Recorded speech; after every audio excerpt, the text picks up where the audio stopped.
Sounds like a plan. Sounds good.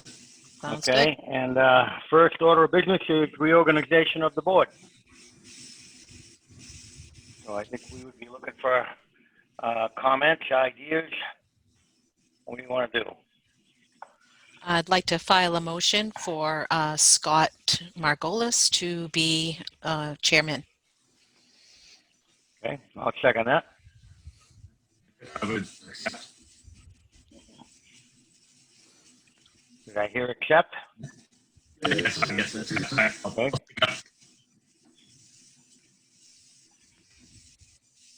Okay. Good. Yeah, we can take a vote. All in favor? Aye. Aye. Okay, that's a vote. We need a vice chair. I would like to make a motion to nominate Stephen as vice chair. Okay, do I hear a second? Second? Okay, all in favor? Aye. Aye. Okay. Scott, this is where we turn over the reins. All right. Thank you. Okay. All right. All right. So next, well, actually, before the next item on the agenda, I think we need a formal welcome to Christine to the board. Absolutely. Congratulations on your victory. Congratulations. Welcome. And, Thank you. Thank you very much. And a thank you to Vicky for all those years of service. Yes. Yes. Absolutely. Definitely. Okay. Very good. All right. So the next item on the agenda is the COVID-19 update.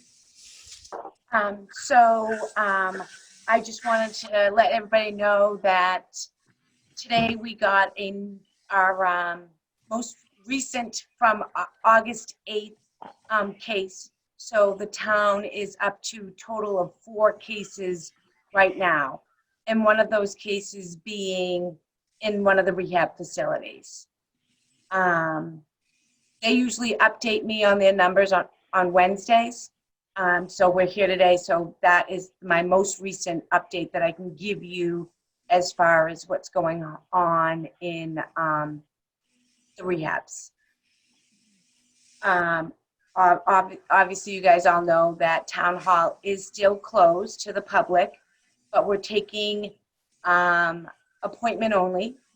The way we've been doing it in the office is that somebody calls and they're looking for a sticker. We meet them out front. If they don't have a form, we give them the form, and we give them the sticker right there. So, so that is an option, or people mail in the forms with the fee, and we end up mailing them a sticker. Cost-effective approach.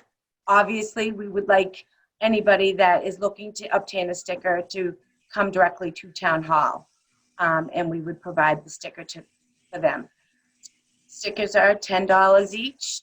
You can get 2 per household, and if you need 3, then it would cost you $20.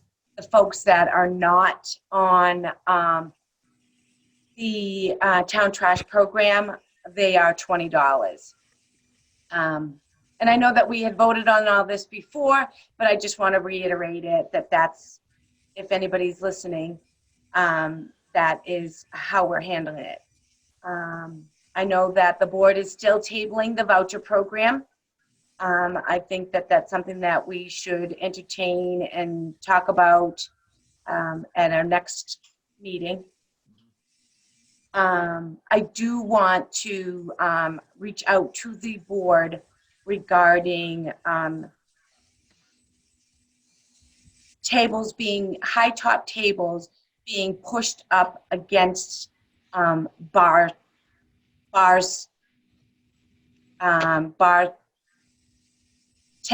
stations. And I just want to either collectively as a board make a decision whether or not you would allow high top tables to be pushed up directly to the bar. I know that information was given to you guys earlier, but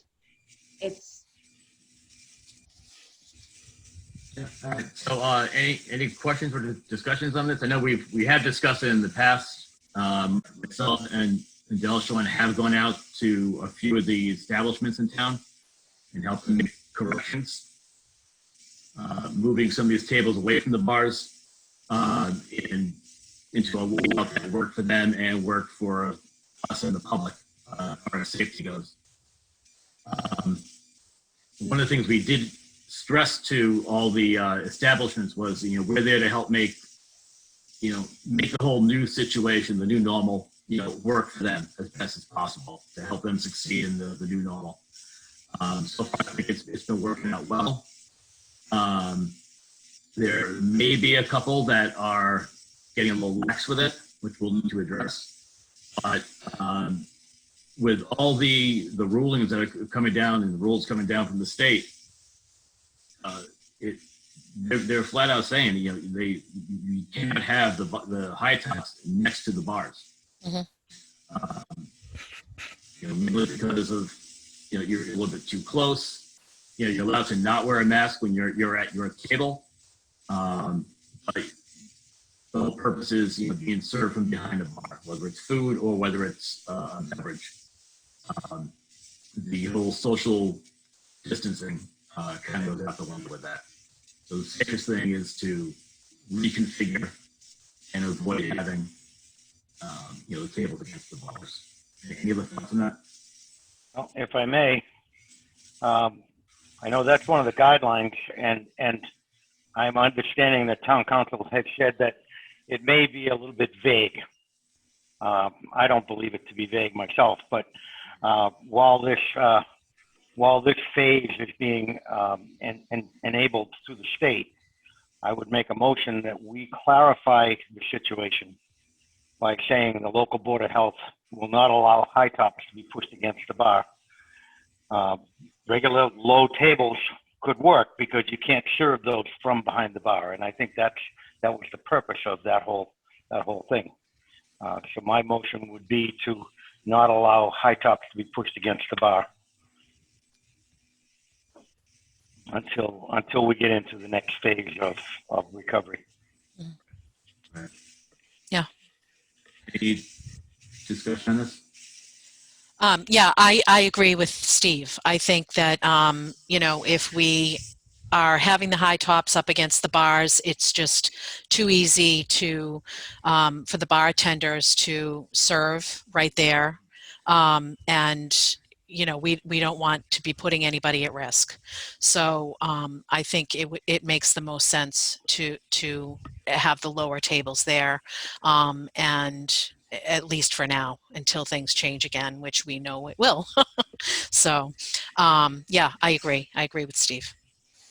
That sounds like a second. It is a second. I would like to make an amendment on that, or just add something onto that it's more on a case-by-case basis, as long as social distancing is accomplished with the placement of the tables. Yes, absolutely. Mm-hmm. Okay, I agree with that. I think I need a second on that amendment. Second. Mm-hmm. All in favor? Aye.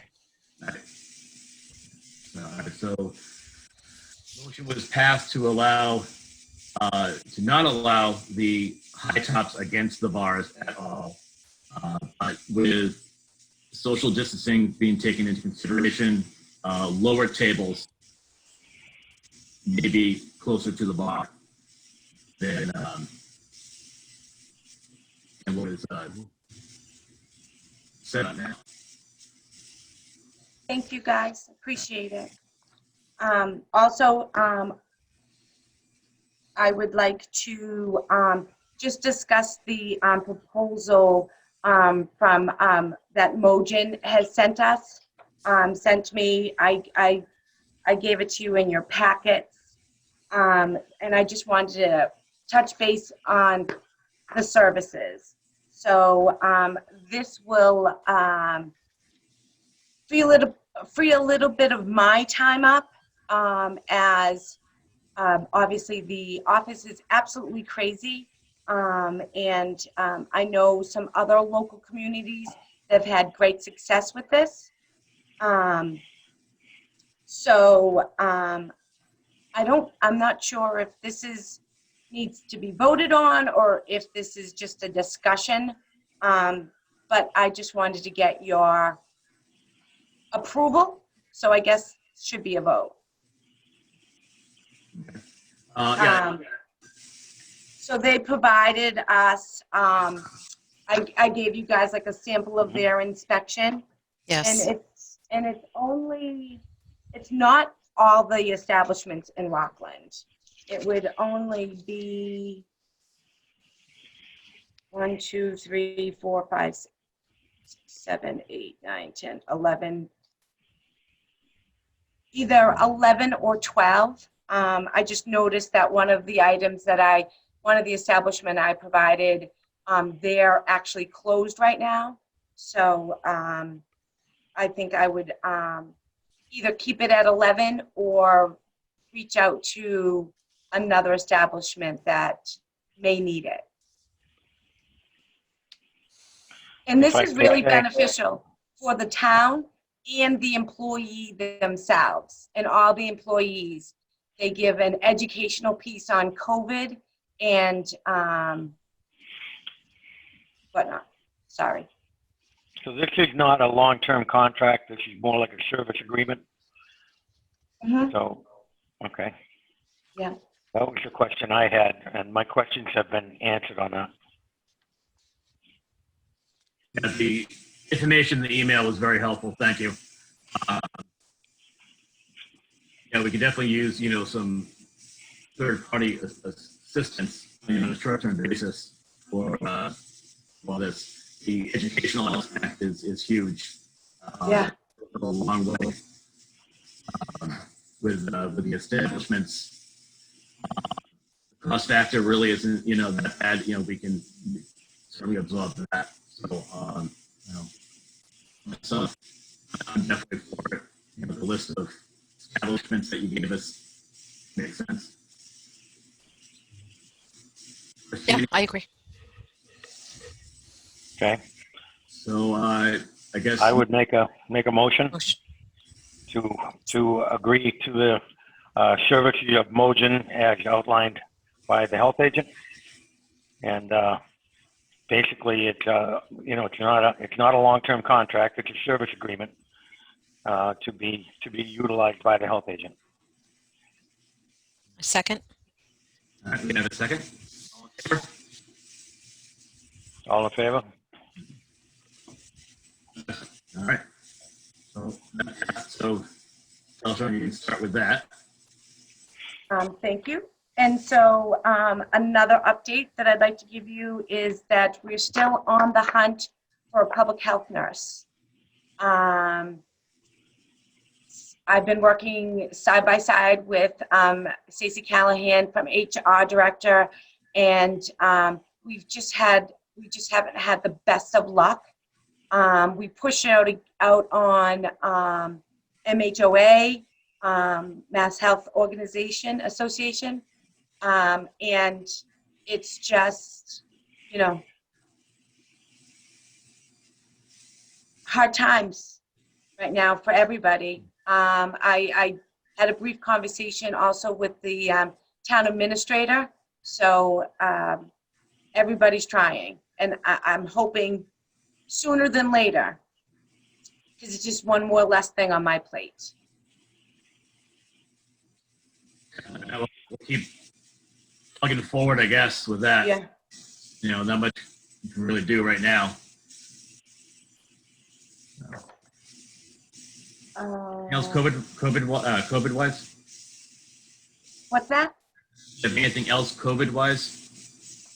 Anything else COVID-wise? No, they just keep all the regulations and the guidances change all the time. Yeah, we're just, conference calls and emails and networking is how everybody's getting through with it. Mm-hmm. I would like to bring up one thing with the COVID discussion that I've been thinking about lately. It's since a new research has come out in regards to face coverings. There is, I can forward you the article. You can probably just Google it. It's pretty popular now. But Duke University did some research on face coverings. I'm sorry, Steve, can you just say what university? Duke. Duke, okay. And so they did basically experiments with a variety of face coverings, from the N95s, which are, the line, the surgical masks, cloth masks, the homemade cloth masks that people are wearing, and also the interesting one was the bandanas and the gaiters, the neck gaiters that people like to wear because it's a bit more comfortable, more stylish. And when you think about, when you read the data that comes out of it, they actually found that the bandanas and the neck gaiters actually worsen the transmission rate, because particularly the neck gaiters, they're it's like wearing nylons over your head, kind of a thing, very micro porous holes. And what that's doing is when you're breathing, coughing, talking through that, any of the large droplets that come out of your mouth, even if you might not see them, the material is turning them into micro droplets, into small droplets, which actually get suspended in the air, as opposed to large droplets, which will fall to the ground. So in essence, you're actually creating more micro droplets, which are suspended in the air for a longer period of time, available for transmission. That got me to thinking about the schools and their plans. I have reached out to Assistant Superintendent for Lizzie, and I also reached out to Kathy Ryan, the school nurse. I'm waiting for a reply back from her. She's off this week. The board's thought is on highly recommending to the school board that they do not allow the gaiters. I know it's going to be an unpopular decision or rule if they decide to take it that way. But when the whole purpose of face coverings is to minimize the transmission of whether it's COVID or whatever, and you're wearing something that actually makes it worse, it just doesn't make sense. I know, I can imagine most of the students will probably want to wear the gaiters, and all, even when they don't have any symptoms, and they're aware that they may have contracted it. The data has also shown that they still have the same heavy viral load as somebody who does have symptoms. They just don't realize it. So God forbid somebody there does have it, they're wearing a neck gaiter, going throughout the day in school, and Billy, who sits next to Steve, next, no matter how far away they really are, and how well can kids really socially distance, unknowingly transmits the virus over, and then the other kid brings it home, and if it's somebody that's immune compromised, elderly, whatever the case is, it's transmitted to them with worse results, which is something we're trying to avoid. I kind of went on a bit there on that, but that's just something I've been thinking about. As much as I don't like to, say, no, you can't do this, can't do that, I'm all for, personal choice. But when it comes to public health, I think we need to really look at the data and the science that's out there. Any thoughts on this?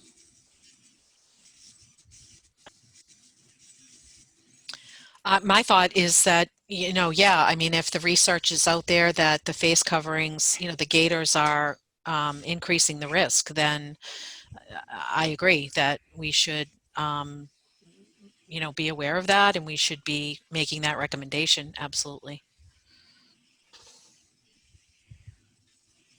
That kind of goes along with everything I had read, that Any of these face coverings should, if it's cloth or as you say, any of this material should be triple, is what my understanding. And I think the gaiters are just a single ply.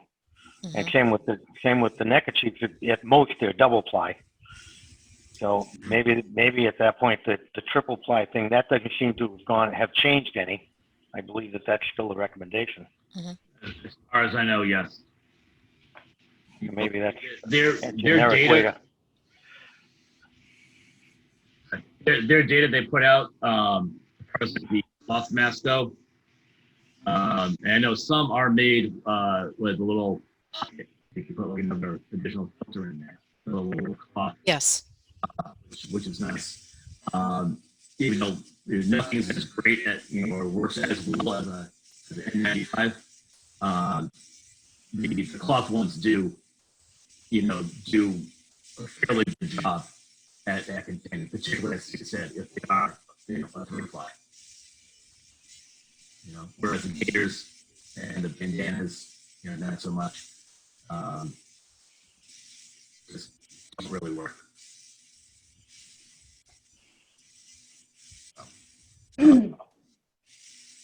So is this something that you guys want to mandate, or this is just something that you want me to speak to Dr. Cron about as far as what he's allowing? Because I think that if it's a mandate, then we have to have a public hearing. Right. Yeah, I don't believe we really need to mandate this. I think the data really speaks for itself. And like I said, I did speak to Assistant Superintendent for Lizzie about this in person. Dr. Cron was out at the moment.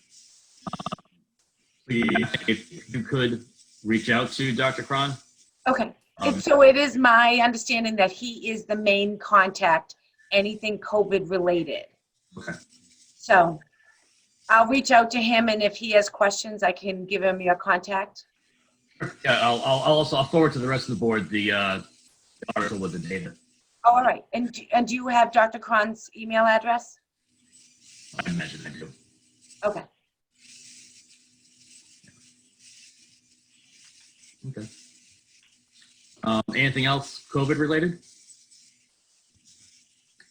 I mean, No. I'm sorry, guys. I'm pretty sure, but I'm drawing a blank. So Okay, I think that was it. I was looking at the email you sent in. I think yeah, covers it. I think yeah. Okay. So next on the agenda is the recycling center update.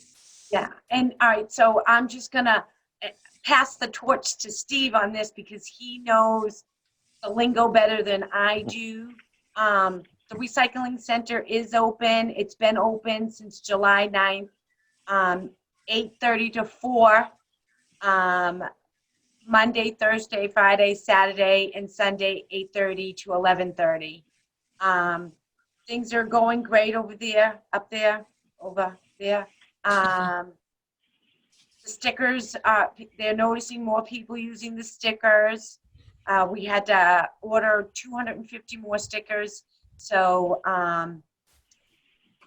that's going good. I have a meeting scheduled with town administrator and environmental partners regarding phases to that facility. I think it's at 2:00. But anyway, Steve can talk about what Dave Taylor from Highway Super has done. yeah, Dave has been working at the intersection in front of my office, so I've had a few chances to catch up to him, and we've had some great conversations, and we've got some action going up there. We found the drain culvert that drains from behind the building, behind the garage building. We found that it drains out to the low area toward Beach Street. So we've created a swale, actually a drainage ditch, from there back out to the roadway. So that should be trapping whatever runoff comes off the landfill cap that has been making its way to the building. It should trap that and send it to the pipe and out. So course, we haven't had any real rain to test it, but we know we're on the right track. Dave is planning to bring in a asphalt grinder and grind the road down. The reason for that is that if you try to put fill on top of asphalt, it won't grab. It won't stay put. It will slide all over the asphalt. So if you grind it, it becomes part of the roadbed. And what he's going to do at that point, and he's going to bring in raise the grade of that road using asphalt grindings and compact, and he's going to raise the grade of the recycling, the road, all the way back to the compost center where it's compost pile. He's going to raise the grade about a foot and create that ditch that we talked about to direct the water off the landfill cap, direct it down to the new ditch behind the building, and then down the pipe. So it will, at moderate cost, it should solve the problem of the water coming off the cap and just getting on the road, sitting on the road. It will divert the water off the road before it gets there. That's the latest. That will be maintainable, and we'll try to get through a winter and see where we're at with what we need to do to maintain the ditch. And at some point next year, probably he'll put that on the list of places to pave. So that's the plan at the moment. Excellent. So did he offer to maintain it? I think that's doable. He's got Galant Grader going to come in and do the grading, and I think they're going to do the grinding also. So at this point, I've not heard anything more about maintaining it next year. But what he's going to do with the money that he's got available, and he's been fairly prudent with the money. So the jobs he's doing are all coming in under budget. So we're kind of filling in some of that, and it's a pretty inexpensive way to try to get that roadbed out of the mainstream, so to speak. Right.